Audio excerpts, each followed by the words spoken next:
de trastornos de erección, sino que podemos englobar a las disfunciones sexuales en muchos conceptos. Por supuesto que probablemente el más frecuente, lo que nosotros todos vemos como más frecuentemente en el consultorio, es la disfunción eréctil, antiguamente y mal llamada impotencia sexual.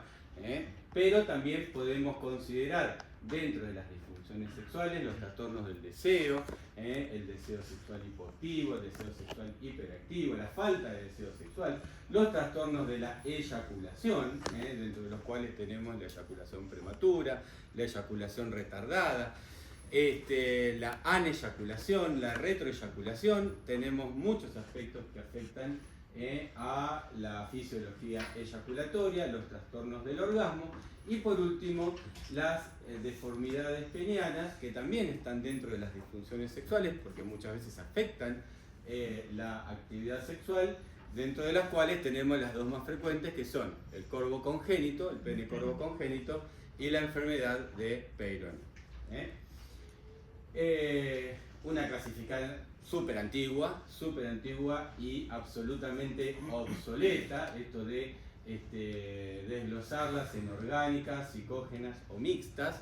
Yo siempre digo que todas las disfunciones sexuales son mixtas, porque pueden tener un mayor componente orgánico, pero siempre van a tener un componente emocional, pueden tener un mayor componente emocional, pero siempre van a tener una recarga orgánica. Entonces siempre van a ser mixtas. Nuestro trabajo en el consultorio es poder tratar de interpretar cuál es ese componente orgánico, cuál es ese componente emocional que tiene, porque en eso también va a definir mucho la terapéutica, el tratamiento, y hasta qué punto vamos a escalar en el tratamiento de este paciente. Vamos a hacer un pequeño repaso anatómico y fisiológico, esto seguramente ya lo vieron, el tema de la anatomía y fisiología de la erección. Recuerden las estructuras vasculares del pene, los cuerpos cavernosos, el cuerpo esponjoso, la uretra, su irrigación por las arterias, las ramas terminales de la arteria pudenda interna, a su salida del conducto de Alcock, la arteria dorsal del pene, las arterias cavernosas, las arterias bulbouretrales, que hacen un fuerte entramado anastomótico a nivel precoronal, a nivel glandular, lo cual permite muchas veces circulaciones cruzadas entre ellas y el mantenimiento de la erección, ¿sí? En cuanto a la fisiología de la erección y de la detumescencia, ustedes ya saben muy bien que el fenómeno de la erección es un fenómeno neurovascular, que está inicialmente estimulado por neurotransmisores y que después va a tener acciones hemodinámicas consecuentes. El pene está inervado fundamentalmente por el sistema nervioso autónomo a través de terminales que antiguamente se las llamaban NANC-C, neuronas no adrenérgicas, no colinérgicas. Hoy sabemos que estas neuronas son neuronas liberadoras ¿de qué neurotransmisor? De óxido nítrico, son neuronas nitrérgicas que liberan a través de la óxido nítrico sintetasa neural sobre las arterias de resistencia o en contacto con estas arterias de resistencia, liberan, hacen una primera descarga de óxido nítrico ante un estímulo. ¿Qué puede ser ese estímulo? Bueno, ese estímulo fisiológicamente pueden ser de dos tipos. Tres, uno puede decir, pero en realidad de dos tipos. Puede ser un estímulo erótico, que es el más conocido, o puede ser un estímulo de sueño, como es la fase REM del sueño. Nosotros tenemos, los varones, tenemos dos tipos de erecciones fisiológicas. Las erecciones nocturnas, que en un número determinado se van a dar cíclicamente durante las fases REM del sueño, y después las erecciones estimuladas por o determinadas por un estímulo sexual. Y ya patológicas son las erecciones reflejas, que se evidencian mucho en los pacientes lesionados medulares. Esas son a través de un estímulo táctil. Ustedes se habrán dado cuenta, si les habrá tocado alguna vez, cuando le intentamos colocar la sonda a un paciente lesionado medular, rápidamente hace una erección refleja. Pero ¿qué pasa con esas erecciones? Son erecciones muy efímeras, son erecciones muy cortas. No sirven para poder mantener relación. Por eso que no son erecciones que les sirvan para una actividad sexual. pero son erecciones reflejas, porque esas ya se dan a través del narcorreflejo. Pero todos estos estímulos gatillan una descarga de neurotransmisor óxido nítrico que rápidamente genera una mayor liberación de óxido nítrico por parte de estas arterias de resistencia, todas ramas de las arterias cavernosas, óxido nítrico endotelial, y ahí la importancia de la indemnidad del endotelio sano en toda esta estructura. Eso va a producir, el óxido nítrico va a producir la vasodilatación de las arterias y del sinusoide de los cuerpos cavernosos, que es una fístula arteriovenosa muy compleja de aspecto sacular, que permite el llenado de sangre durante el momento de la erección y la obliteración consecuente de las vénulas postsinusoidales por la albuginia, que se va elongando y estirando y va comprimiendo estas vénulas a medida que el pene va entrando en erección. Entonces, de esa manera se produce la erección. Y después, el fenómeno de la detumescencia se da después de la descarga eyaculatoria, que todos saben muy bien que la eyaculación es un fenómeno simpático. Entonces, la liberación de noradrenalina por ese fenómeno simpático produce un fuerte vasoespasmo de estas arterias de resistencia, un menor inflow, o sea, una menor entrada de sangre al sinusoide, el drenaje concurrente a través de las vénulas postsinusoidales, y de esa manera el pene va entrando en detumescencia después de que se produce la descarga eyaculatoria. Y ese es el fenómeno de la erección y el fenómeno de la detumescencia.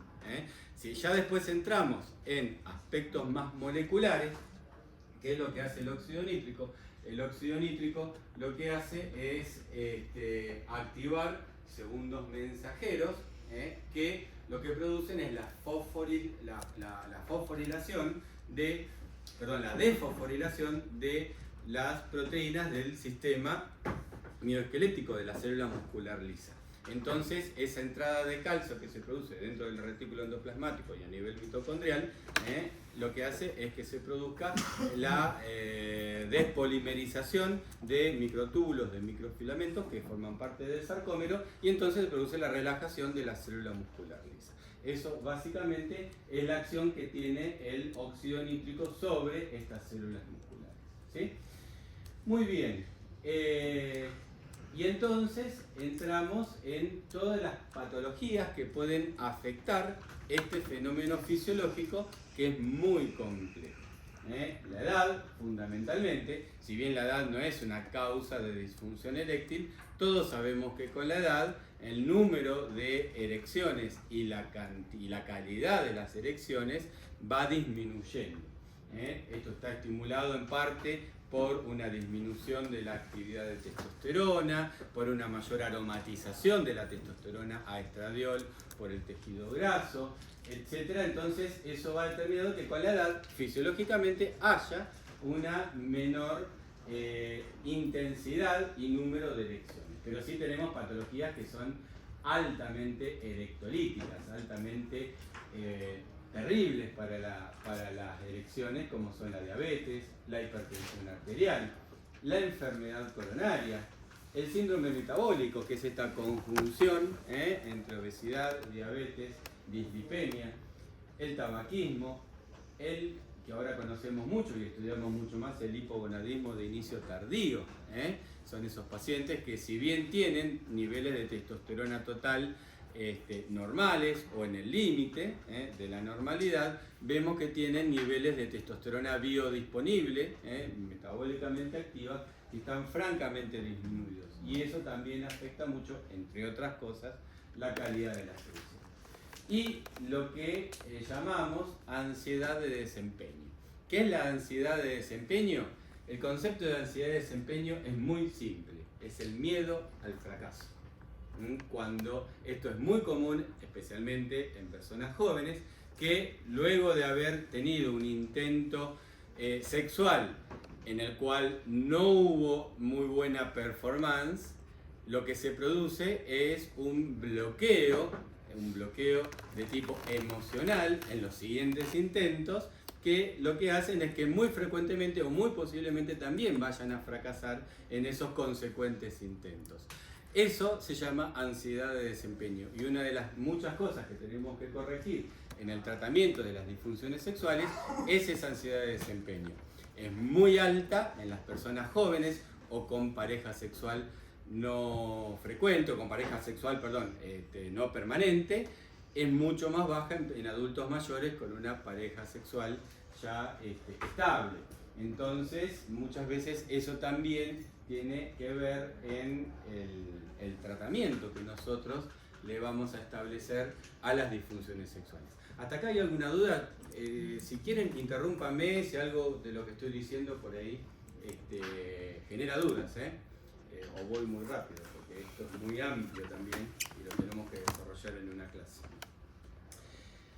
De manera que cuando nosotros vamos a encarar el estudio de las disfunciones sexuales, nos tenemos que basar, bueno, como toda en la medicina, nos tenemos que basar en el interrogatorio, que acá es fundamental, porque prácticamente el interrogatorio nos da casi el 90% de certeza con el diagnóstico y con lo que está pasando con la situación de ese paciente.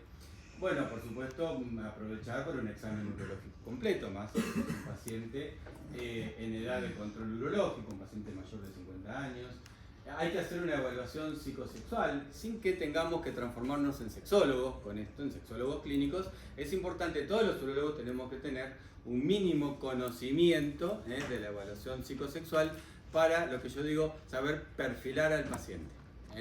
Entender qué es lo que está pasando, si realmente es una patología, si realmente es patológico, o más bien es un deseo de lo que quisiera que esté sucediendo, si va a meritar un tratamiento agresivo, un estudio invasivo, o si no lo va a meritar. La evaluación psicosexual es muy importante para esto. Y por supuesto la evaluación de comorbilidades, todas estas patologías que yo les dije, diabetes, hipertensión arterial, hipogonadismo, síndrome metabólico, es un buen motivo como para que nosotros muchas veces, especialmente en pacientes añosos, nos transformemos en el médico un poco de cabecera de este paciente y que sea esa disfunción eréctil el motivo para iniciar un replanteo de sus tratamientos acerca de estas patologías. Muchos de estos pacientes vienen, especialmente en muchos lados esto pasa, a mí me pasa muy frecuentemente, con muy mal control diabético, con muy mal control glucémico, hipertensos que hace 2 años que no vieron al cardiólogo y que siguen tomando la misma medicación.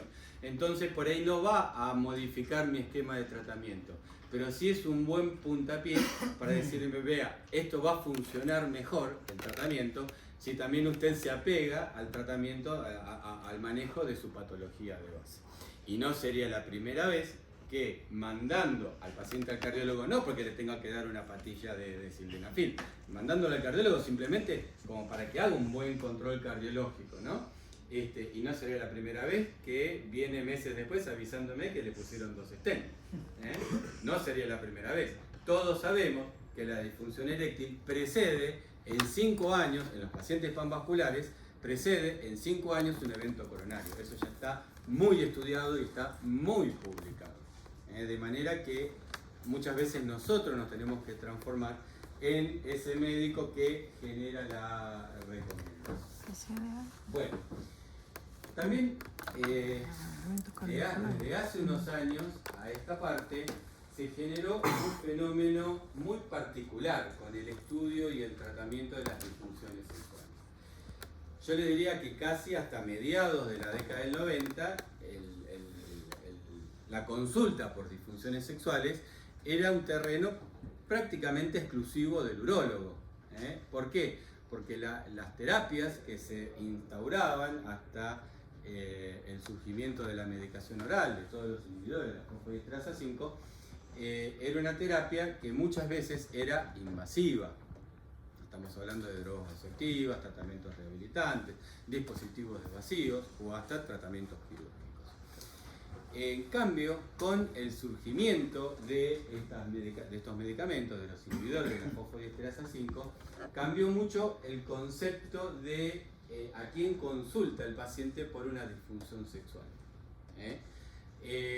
La disfunción sexual dejó de ser una patología en la cual el paciente consulta al urólogo, sino que empieza a consultar al médico clínico, al médico de cabecera, al médico cardiólogo, porque lo que hizo el sildenafil cuando salió, más allá de revolucionar el tratamiento, lo que hizo fue visibilizar mucho la patología.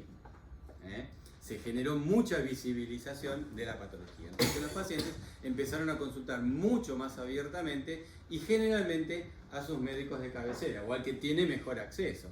Muy difícilmente un paciente de PAMI, por ejemplo, tenga acceso fácil al urólogo para consultarlo por una disfunción eréctil. Entonces termina siendo su primer escalón de consulta el médico de cabecera. Y muchas veces es el médico de cabecera quien empieza a instaurar, o empezó a instaurar, y de hecho lo hace actualmente, este tipo de tratamientos.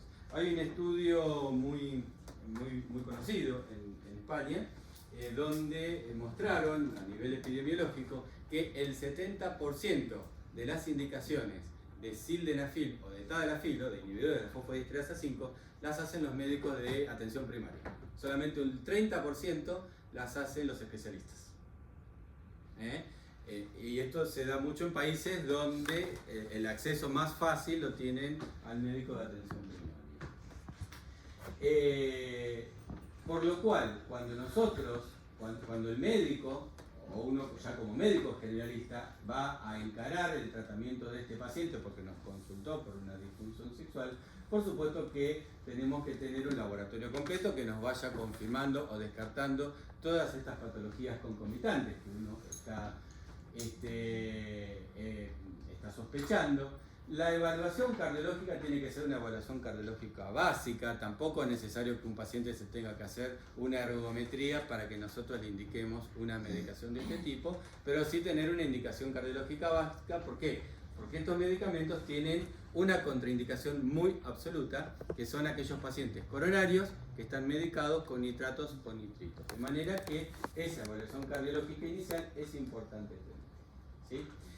Y de las drogas que existen para el tratamiento oral de la disfunción eréctil, tenemos hoy en día estas dos, que son el sildenafil y el tadalafil. También teníamos en un momento el vardenafil, dejó de comercializarse en la Argentina y solamente disponemos del sildenafil y del tadalafil. Estas drogas tienen su historia. El sildenafil es una molécula que aparece por primera vez en el año 1998, la empezó a estudiar, a evaluar el laboratorio Pfizer, pero no como tratamiento para las disfunciones sexuales, sino que la empezó a estudiar como tratamiento para la hipertensión pulmonar.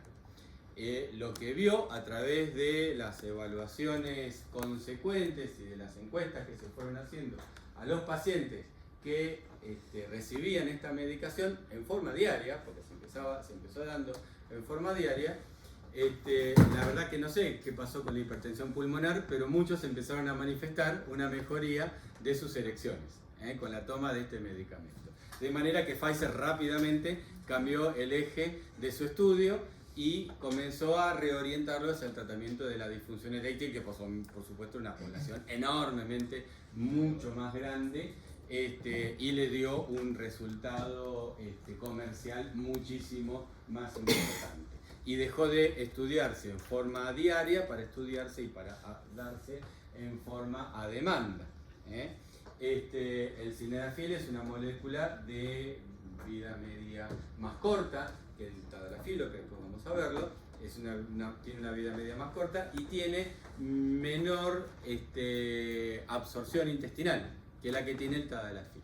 De manera que tiene muchos más requerimientos a la hora de su toma. Pero bueno, de hecho fue el primer tratamiento oral que surge a fines de la década del 90 para la disfunción eréctil y que resultó muy efectivo, y muchos pacientes que estaban en otras alternativas terapéuticas empezaron a manejarse muy bien con el sildenafil. En el año 2000 aparece la segunda droga, que es el tadalafilo. El tadalafilo ya es una molécula que vino mucho más adaptada que el sildenafil para el tratamiento diario, y además al tener una vida media más prolongada, lo que permitió es no generar tanta dependencia en el horario y en el momento en que se tiene que tomar la pastilla en relación con la actividad sexual de ese paciente. Entonces permitió tener un cierto mejor dominio de esa actividad eléctrica. Y a partir de ahí empiezan estas dos moléculas. Por último, en el 2001 sale el vardenafilo, prácticamente la misma actividad, la misma biodisponibilidad, la misma eficacia que el tadalafilo, menor absorción intestinal, casi similar al sildenafil, por eso que no tuvo tanta aceptación y dejó después de comercializarse hace ya unos años. Y las dos moléculas que tenemos son estas: el sildenafil en dosis de 25, 50 o 100 miligramos y el tadalafilo en dosis de 5 o 20 miligramos. ¿Sí? ¿Hasta acá todo bien? Bueno. Existen muchísimos esquemas terapéuticos para tanto el sildenafil como el tadalafilo.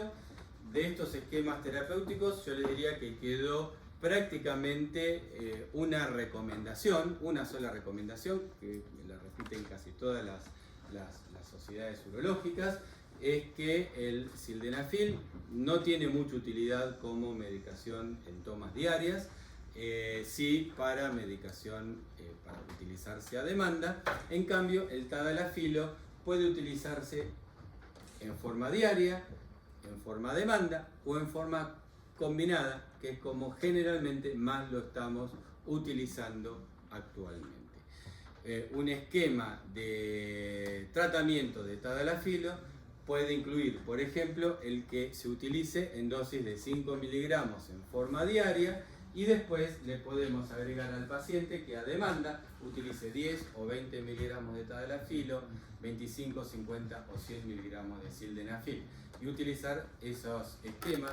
Y muchas veces lo que tenemos que hacer es ir jugando con los esquemas que se van dando al paciente en función de la eficacia que el paciente nos va refiriendo, cómo va respondiendo a esa medicación, y además la intolerancia que pueda tener a estos dos medicamentos.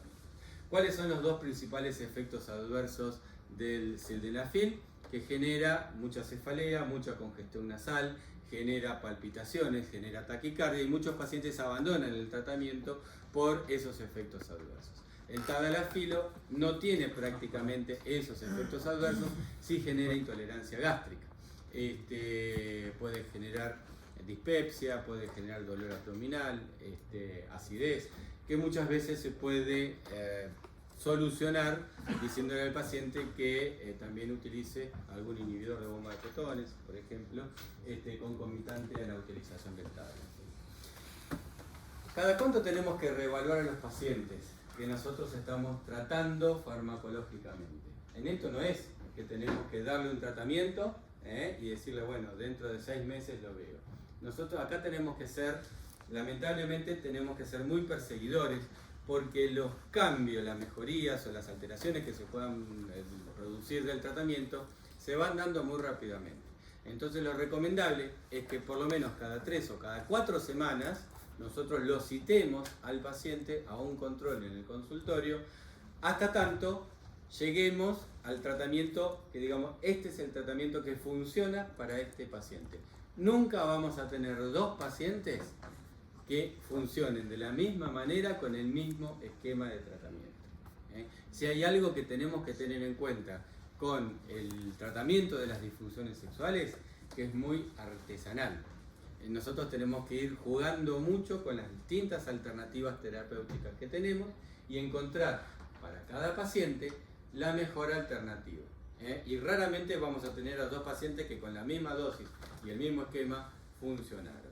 ¿Por qué? Porque si nosotros queremos estandarizar un tratamiento, muchas veces por cuestiones de sobrepoblación, de cantidad de pacientes, que no podemos recitarlo tantas veces, de que no consigue turno con tanta frecuencia como el paciente quisiera o como nosotros quisiéramos, lo que estamos haciendo es que muchos pacientes fracasen en la terapéutica porque no tomaron adecuadamente la medicación, no entendieron adecuadamente las prescripciones, o simplemente el tratamiento inicial que nosotros les fuimos indicando no era suficientemente efectivo.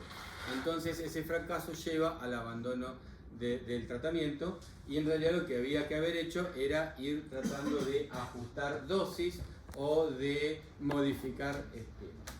Esto determina que cuando uno inicia un tratamiento de medicación oral, tenemos una tasa de fracasos. Si uno no hace estos controles que yo les estoy recomendando, tenemos una tasa de fracasos que es cercana al 40%.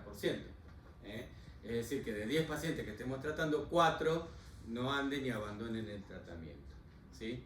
Y esos 4 después van a estar dando vueltas con otras consultas o van a volver en otro momento, y a nosotros nos van a generar, ese 40% nos van a generar un dilema, que es cómo manejar la refractariedad a los tratamientos con inhibidores de fosfodiesterasa 5, que es muy frecuente. Y ahí es donde sí el paciente va a acudir al urólogo, porque muchas veces estos tratamientos iniciales fueron iniciados por el médico de cabecera, la atención primaria, el cardiólogo, etcétera, donde sin mucha entelequia se le dio un tratamiento bastante empírico, y ante el fracaso entonces ahora sí va a venir a nosotros. Y nosotros tenemos que hacer toda esta reevaluación. Tenemos que evaluar la organicidad, tenemos que hacer una buena evaluación vascular, una buena evaluación neurofisiológica, una buena evaluación endocrina y una, por supuesto, reevaluación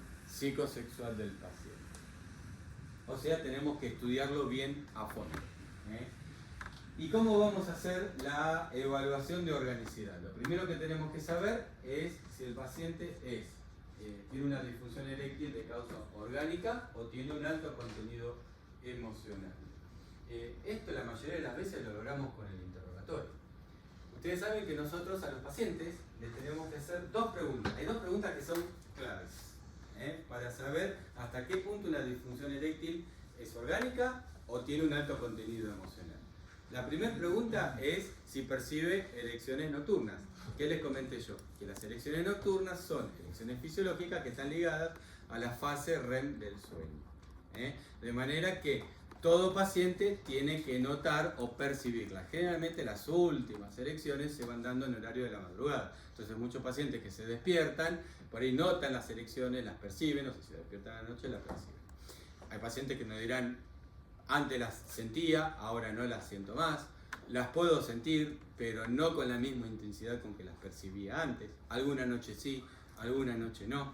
Entonces en estos pacientes hay un estudio muy importante que se llama RIGISCAN, que se llama estudio de la tumescencia y rigidez peniana nocturna por 2 noches. Hay protocolos de 2 o de 3 noches. Generalmente los más extendidos son los protocolos de 2 noches. ¿El RIGISCAN qué es? El RIGISCAN es una especie de holter, es un aparato que se le entrega al paciente, lo lleva a domicilio, se lo coloca el aparatito, y ese aparatito está conectado a 2 anillas, una que va para la base, una anilla que va para la punta, y lo que hace este aparato es registrar la cantidad de erecciones que tiene el paciente durante el sueño. Esto sería un trazado normal. Fíjense, tenemos 1, 2, 3, 4 episodios eréctiles que, para considerarlos normales, tienen que ser mayores a un 70% de rigidez en base y mayores a un 70% de rigidez en base y en punta. Esto es lo que consideraríamos un RIGISCAN normal, con por lo menos 3 registros eréctiles en la noche. Esto sería, o se informaría como un trazado rigidométrico normal. En este caso tenemos un RIGISCAN que es netamente patológico. Fíjense que acá no tenemos absolutamente ningún registro. ¿Sí? Entonces, si un paciente a mí me está consultando por una disfunción eréctil, inclusive hasta refractaria a tratamiento farmacológico, etc., y cuando yo le pido el RIGISCAN me viene con este trazado, yo lo que tengo que pensar es que lo que tiene es una fuerte carga emocional, lo que antiguamente decíamos una disfunción eréctil psicogénica. Lo que tiene es una gran ansiedad de desempeño que le está impidiendo lograr erecciones por estímulo sexual. En cambio, si el paciente viene con este trazado rigidométrico, es un trazado netamente orgánico. Ustedes saben que el RIGISCAN además es el único elemento de aspecto médico legal con el que nosotros contamos, o los peritos forenses cuentan, cuando un paciente demanda por una disfunción eréctil consecuente a algún tratamiento o alguna cirugía que se hizo.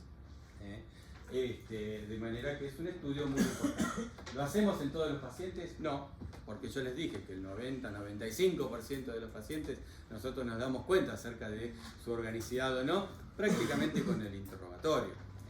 Pero en los casos en que quede duda, o bien si el paciente va a ser ya sometido a un tratamiento invasivo, como puede ser una cirugía de revascularización peniana, o bien va a ser sometido a una cirugía protésica, es un estudio que, si bien no es obligatorio tenerlo, es bueno tener documentado que el paciente tiene un registro rigidométrico malo.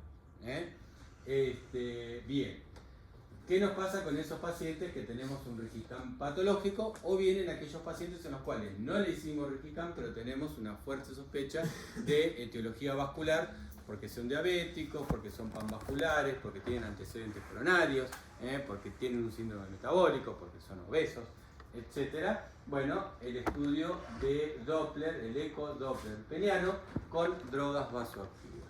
El eco-Doppler peniano es un estudio que sí lo hacemos con mucha frecuencia. Lo desarrolló un urologo americano, el Dr. Tom Blue, que lo sistematizó mucho en cuanto a sus valoraciones. Y es un estudio que sí es muy útil a la hora de poder definir, dentro de una disfunción eréctil orgánica, si esta disfunción es arteriogénica, si es por falla en el mecanismo veno-corporo-oclusivo, si es severa, si es moderada, y además de esa manera ya poder establecer un pronóstico y un protocolo de tratamiento. Básicamente, ¿en qué se basa el eco-Doppler peniano? Bueno, el eco-Doppler peniano siempre se hace en condiciones basales y luego de la administración de drogas vasoactivas. Para esto utilizamos un ecógrafo, un equipo de ecografía, que tiene que tener un software de registro Doppler, color y pulsado, un transductor de alta frecuencia, de por lo menos de 5 MHz, que son los transductores, los lineales, no el convexo que se utiliza para abdomen, sino que son los lineales, y previo a la administración de drogas vasoactivas, le hacemos la ecografía peniana al paciente para la evaluación, la medición del diámetro arterial, la evaluación ecográfica del pene, detectar ecográficamente si tiene o no tiene una fibrosis difusa de cuerpos cavernosos, que se ve muy bien. Esto, por ejemplo, todo este puntillado blanco es característico, es un paciente diabético con una disfunción eréctil severa, con una fibrosis difusa de cuerpos cavernosos, donde es muy característico este puntillado, ¿sí? Si tiene o no placas calcificadas, eso también característico de una enfermedad de Peyronie, que también está muy ligada a la disfunción eréctil.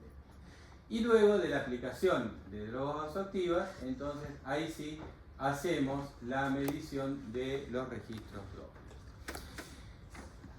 ¿Qué drogas vasoactivas utilizamos para un Doppler peniano? Bueno, puede ser que utilicemos una sola droga o que utilicemos un complejo de drogas. Eso también está muy determinado por el interrogatorio y por la evaluación previa del paciente. El estándar del Doppler peniano es con una sola droga, que es la prostaglandina E1, con el amprostadil. En la administración de 0,5 mililitros de alprostadil, de prostaglandina E1, para luego hacer la medición de los registros. Acá en la Argentina no tenemos, ya hoy en día no tenemos comercialmente ningún tipo de droga vasoactiva.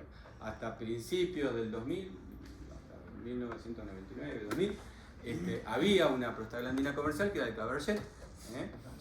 Se dejó también de comercializar. Hoy en día hay que hacerla preparar como medicación magistral.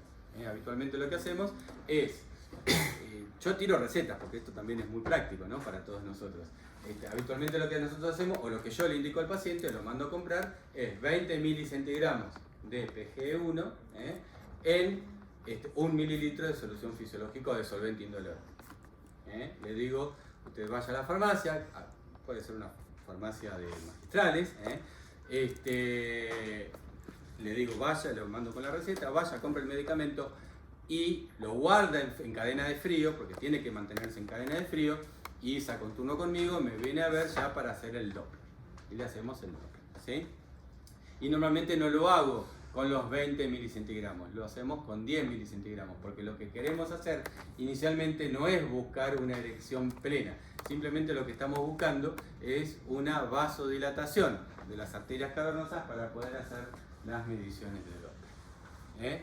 Además tiene una gran ventaja el hacer el estudio solamente con prostaglandina, que es que evitamos el riesgo de priapismo. La gran complicación del uso combinado de drogas, después lo vamos a ver, es el riesgo de priapismo. Entonces una cosa es cuando nosotros ya le estamos testeando una dosis de drogas vasoactivas ya para un tratamiento, y otra cosa es cuando hacemos el Doppler. ¿Cómo tiene que ser un registro Doppler normal? Bueno, un registro Doppler normal nos tiene que dar, nosotros medimos dos cosas. Por un lado, la velocidad de pico sistólico, que es el valor que nos da al pico de la sístole, y la velocidad de fin de diástole, que es el valor que nos da al final de la diástole. Son los dos registros que nosotros hacemos, donde la velocidad de pico sistólico en el Doppler tendría que ser superior a los 20 centímetros por segundo, y la velocidad de fin de diástole tiene que ser inferior a los 5 centímetros por segundo. Los 20 o 25, en realidad los 25 centímetros por segundo, velocidad de pico sistólico, e inferior a los 5 centímetros por segundo la velocidad de fin de diástole. ¿Qué significa esto? Que si nosotros tenemos un pico sistólico en el registro Doppler por debajo de los 25 centímetros por segundo, lo que estaríamos teniendo es una disfunción eréctil arteriogénica. En cambio, cuando tenemos una velocidad de fin de diástole alta, lo que estaríamos teniendo es una disfunción eréctil por falla en el mecanismo veno-córporo-oclusivo, lo que antiguamente se llamaba disfunción eréctil por falla venosa. Esto es una falla venosa. Ahora se llama disfunción eréctil por falla en el mecanismo veno-córporo-oclusivo. Fíjense entonces que el Doppler nos da mucha información sobre eso.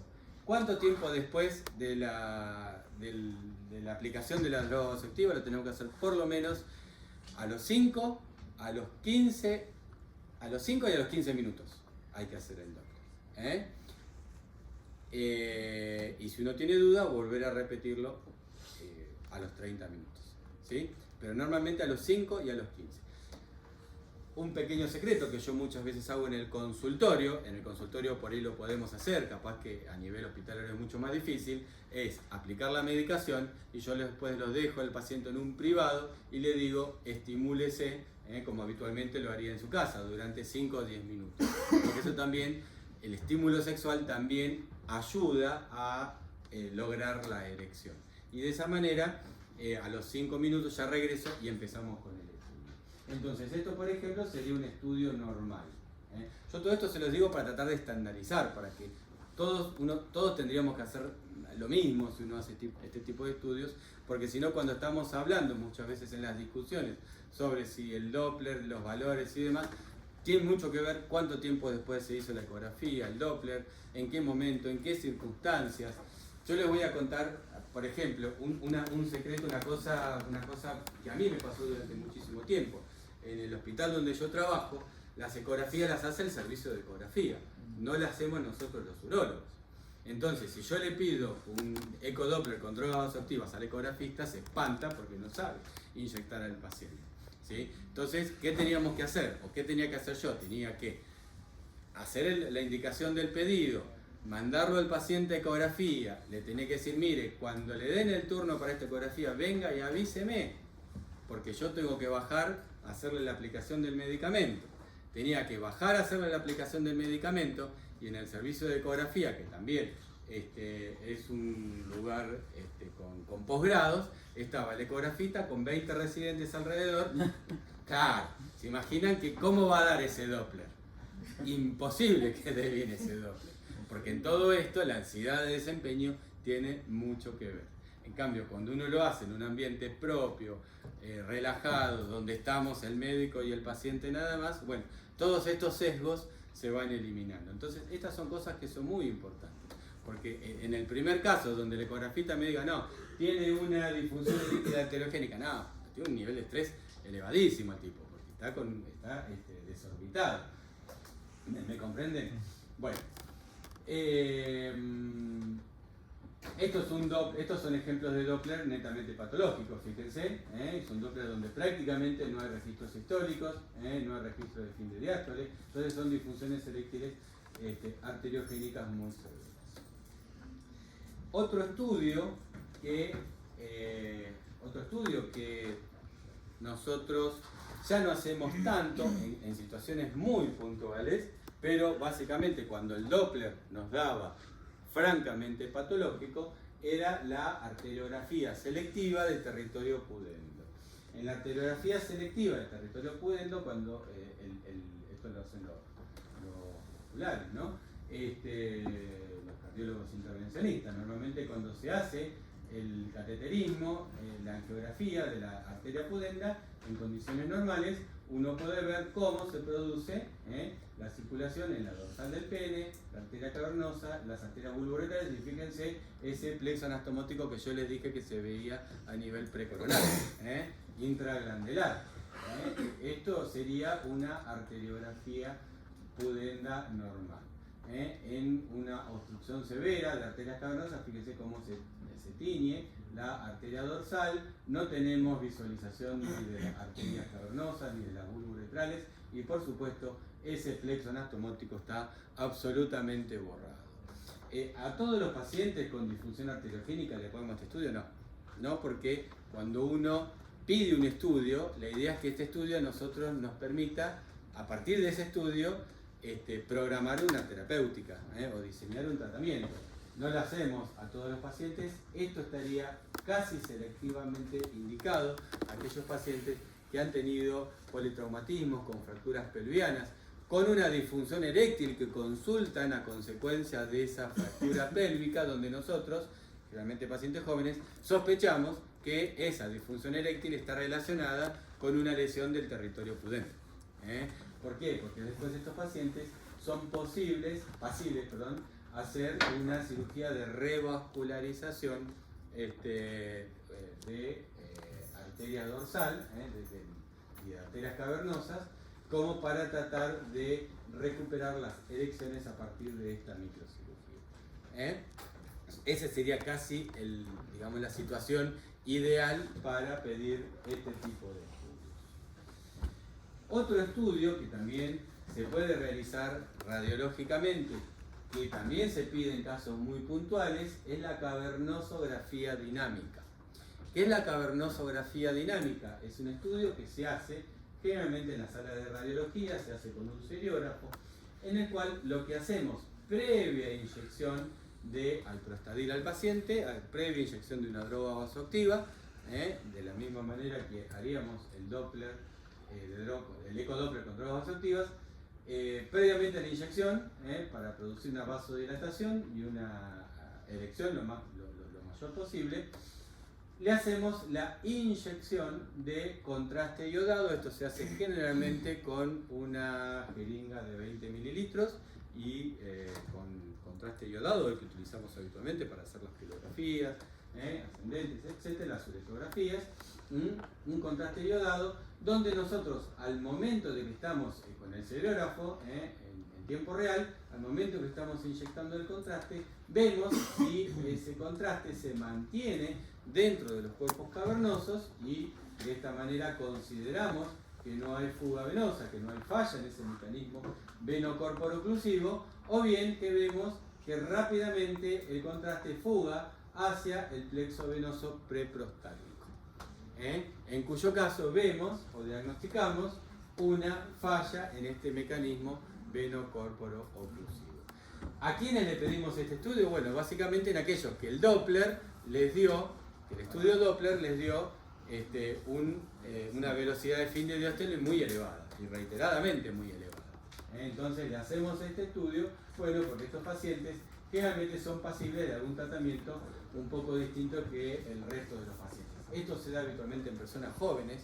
En la falla en el mecanismo, ¿cuándo hay que sospecharla? La fuga venosa, cuando tenemos pacientes jóvenes que nos consultan por una disfunción eréctil, pero que dicen que tienen erecciones iniciales de buena intensidad, pero que rápidamente las pierden. Entonces, en eso es en lo que hay que sospechar una fuga venosa, una falla en el mecanismo venocorporoclusivo. Antiguamente. En algunos casos, sistemáticamente, hasta hace unos años, esto era quirúrgico, se corregía quirúrgicamente. Hoy en día reservamos el tratamiento quirúrgico cuando fallan las otras instancias terapéuticas. Bueno, también podemos hacer una buena evaluación neurofisiológica de los pacientes. ¿En qué pacientes? Básicamente en todos los pacientes que tienen antecedentes de una patología neurológica. Diabéticos, una patología neuroautonómica. Diabéticos, pacientes con esclerosis múltiple, pacientes con patología medular, de tipo neurodegenerativo, y que consultan por una disfunción eréctil. Nosotros tenemos que saber hasta qué punto esa disfunción eréctil no tiene un origen neurológico, un origen neurovascular. Para esto tenemos una serie de estudios como son los potenciales evocados, pudenocorticales, que estos muchas veces los hacemos en conjunción con los laboratorios de neurofisiología, ¿no?